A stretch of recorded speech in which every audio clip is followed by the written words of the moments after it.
ప్రభుత్వ సేవ నుంచి రిటైర్డ్ అయినప్పటికీ తమకు రావాల్సిన పెండింగ్ బకాయిలు అందటం లేదని పదవీ విరమణ పొందిన ఉద్యోగులు తీవ్ర ఆవేదన వ్యక్తం చేస్తున్నారు. ఏళ్ల తరబడి కష్టపడి విరమణ పొందిన తర్వాత రావాల్సిన ప్రయోజనాల కోసం కార్యాలయాల చుట్టూ తిరగాల్సి వస్తుందని వారు వాపోతున్నారు. ప్రభుత్వం వెంటనే స్పందించి తమ బకాయిలను విడుదల చేయాలని, లేని పక్షంలో ఆందోళనలు ఉధృతం చేస్తామని హెచ్చరిస్తున్న రిటైర్డ్ మహిళలతో మా ప్రతినిధి Shailaja face to face news. So తెలంగాణలో గవర్నమెంట్ ఉద్యోగులు రిటైర్డ్ అయినాక కూడా పెండింగ్ బకాయిలు రావట్లేదని చెప్పేసి కూడా ఇటు ప్రభుత్వంపై ఒత్తిడి తీసుకొస్తున్న క్రమంలో మరి ఇప్పటికీ చాలాసార్లు ధర్నాలు అనేది నిర్వహించడం జరిగింది, ప్రభుత్వంపై ఒత్తిడి తీసుకురావడం జరిగింది. మరి ఇప్పటివరకు కూడా రిటైర్డ్ అయినాక పెండింగ్ బకాయిలు రావట్లేదు, మా పెన్షన్స్ కూడా ఇచ్చే ఇదిలో ప్రభుత్వం లేదు అని చెప్పేసి కూడా చెప్తున్న పరిస్థితి. ప్రస్తుతానికైతే మనతో పాటు పెన్షనర్స్ ఉన్నారు, ఒకసారి మాట్లాడదాం. ఎక్కడి నుంచి వచ్చారు మీరు? మేము ఇక్కడ హైదరాబాద్లోనే ఉంటామండి. హైదరాబాద్ నుంచి మేము ప్రెస్ మీటింగ్ పెడితే వచ్చినాము. రిటైర్మెంట్ వాళ్ళందరూ రావాలి, కానీ ఇక అందరూ బీపీ షుగర్ పేషెంట్లతో ఉన్నారు, వాళ్ళు ఎవరు సరిగా రాలేకపోయినరు, అందరికీ టెన్షన్స్ ఉన్నాయి. ఇప్పుడు మా ప్రాబ్లమ్స్ ఎలా ఇది చేసుకోవాలని చెప్పేసి మేము ఆలోచిస్తున్నాము. మేము యూట్యూబ్ ద్వారా బకా జడ్సన్ గారు చెప్పారు మీటింగ్ ఉంది రమ్మని, సరే అని వచ్చినాము. ఇప్పుడు కొద్దిగా మాకు ఆరోగ్యం బాగానే ఉంది కాబట్టి మేము వచ్చినాము, అందరూ రాలేకపోయారు. సో ఎంతమంది ఉంటారు మీలాగా రిటైర్డ్ అయిన ఎంప్లాయీస్? ఎంతమంది ఉంటారు? 14,000 మంది ఉన్నామండి. అయితే నెలకి 7 crores ఇస్తున్నాం అంటున్నారు, కానీ ఎవరికి ఇస్తున్నారు, ఎవరి చేతిలో పడుతున్నాయి, అందరికి ఇదే ప్రాబ్లమ్స్ ఉన్నాయి. మరి సెక్రటేరియట్లోనే 15% అడిగితే ఇంకా మేము మా ప్రాబ్లం ఎవరికి చెప్పుకోవాలి? మరి మాకు ఇంతవరకు రిటైర్డ్ అయ్యి కూడా నేను పర్సనల్గా రిటైర్డ్ అయ్యి 5 months అయింది. 5 months నుంచే ఒక్క పైసా రాలేదు. మరి ఇప్పుడు అందరిలాగా మాకేం పొదుపులు ఏమి ఇస్తారు, పొదుపు సంఘం ఉన్నాయి కదా, అవేమి ఇవ్వడం లేదు. మా గవర్నమెంట్ మేము దాచుకునే డబ్బులు, మా జీతంలో మేము 33 ఏళ్ళ సర్వీస్ చేసినాము, మా సర్వీస్లో మేము దాచుకున్న డబ్బులు ఇది ఇప్పటి నుంచి రాదు, రాజ్యాంగ ప్రకారం ఎప్పటి నుంచో ఉంది, దాచుకోవాలి. ఆల్రెడీ గవర్నమెంట్ ఇచ్చిన పథకమే కదా, జీపీఎఫ్ అనేది గవర్నమెంట్ ఇచ్చిన పథకమే కదా, ఆ పథకంలో మేము డబ్బు దాచుకున్నప్పుడు మేము రిటైర్డ్ అయినప్పుడు మా డబ్బులు మాకు ఇవ్వాలి కదా. సో మీరు గతంలో కూడా ధర్నాలు అలాంటివి చేయడం జరిగింది, ప్రభుత్వం దగ్గర నుంచి ఎలాంటి రెస్పాన్స్ రాలేదు. సో ఇప్పుడు కూడా మీరు ప్రెస్ మీట్లని రకరకాలుగా ప్రయత్నాలు చేస్తున్నారు. సో ఏమన్నా రెస్పాన్స్ వచ్చిందా గవర్నమెంట్ నుంచి? రావడం లేదండి, అందరు పార్టీలు ఎవరు సహకరిస్తలేరు. ఇప్పుడు అపోజిషన్ పార్టీ వాళ్ళన్నా మాట్లాడాలి కదా.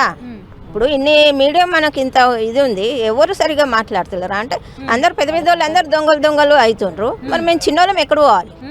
మాకేమన్నా గవర్నమెంట్ లక్షల జీతాలు ఇస్తలేరు కదా. అందరూ అంటారు గవర్నమెంట్ జీతాలు అని అంటారు, కానీ మా గవర్నమెంట్ జీతాలు లాభం ఏం లేదు, ఏదో నెల సెక్యూరిటీ అంతే, మాకు జీతం అంతే, కానీ మాకు లక్షల జీతాలు ఏం రావు అందరూ అంటారు.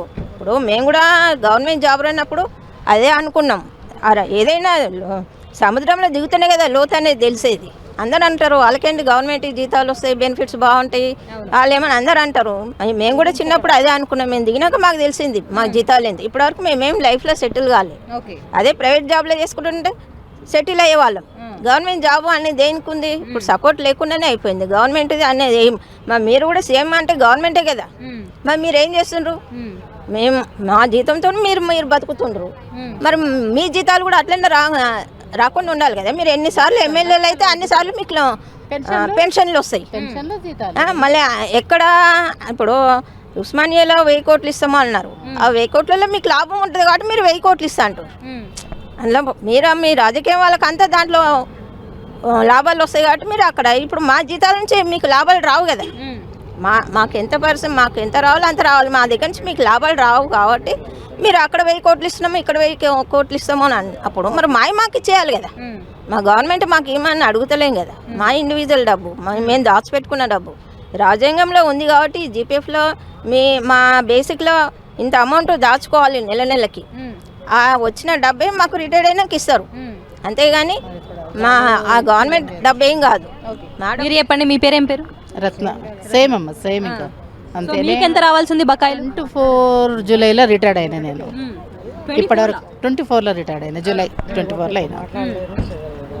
ఒకటి ఇన్స్టాల్మెంట్ వచ్చింది అంతే, ఇంకా ఏది రాలేదు. జీపీఎఫ్ రాలేదు, వేరే ఇంకేం రాలేదు. అంతే, ఇంకా తిరుగుతున్నాం అంతే. ఎప్పుడు వస్తుంది. మీకు ఎంత వరకు వచ్చాయి ఉన్నాయి బకాయిలు? ఇంకానా 24 lakhs అంటే ఇంకెక్కువనే ఉంది. 24 lakhs. అంటే ప్రభుత్వం చెప్పింది కదా, అంటే మీకు హామీ ఇచ్చింది కదా, రిటైర్డ్ అయిన తర్వాత నెలకి 700 కోట్ల రూపాయలు ఇస్తున్నామని చెప్పేసి గవర్నమెంట్ చెప్పింది కదా. ఎక్కడ మాట వరకే ఉంది మేడం, అది మాట వరకు ఉంది కానీ ఇవ్వడం అయితే లేదు. మరి ఎవరికి ఇస్తుండో అది తెలుస్తలేదు ఇంకా మాకైతే రాలేదు. ఓకే.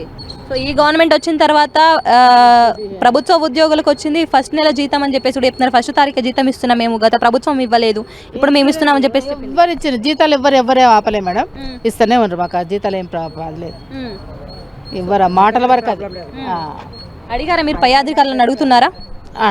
ఎవరికి అసలు రిటైర్డ్ అయినాక ఎవరు పై అధికారులు మేడం? మాకు పై అధికారులు ఎవరు ఏమడుగుతాము? లేదు ఫండ్ లేదు అంతే. స్వయంగా ముఖ్యమంత్రి గారే చెప్తున్నారు కదా, మా దగ్గర పైసలు లేవని చెప్పేసి చెప్తున్నారు కదా, మరి ఎట్లా మీ క్లియరెన్స్ ఎట్లా తిరుగుతుంది అనుకుంటున్నా? తిరుగుతుందో ఏం చేయాలో మాకు ఏమో రూట్ తెలుస్తలేదు, ఇంకా ఇదే తిరుగుడు ఉంది మాకు. ఓకే, అంతే. సో మొత్తానికి కూడా ఇటు పెండింగ్ బకాయిలు మొత్తం 14,000 మంది ఉన్నారు తెలంగాణ వ్యాప్తంగా గవర్నమెంట్ ఉద్యోగులు రిటైర్డ్ అయిన వాళ్ళు. వాళ్ళ యొక్క పెండింగ్ బకాయిలు చెల్లించాలని చెప్పేసి కూడా మేము ప్రభుత్వాన్ని కోరుతున్నామని చెప్పేసి ఇటు రిటైర్డ్ ఎంప్లాయీస్ చెప్తున్న పరిస్థితి.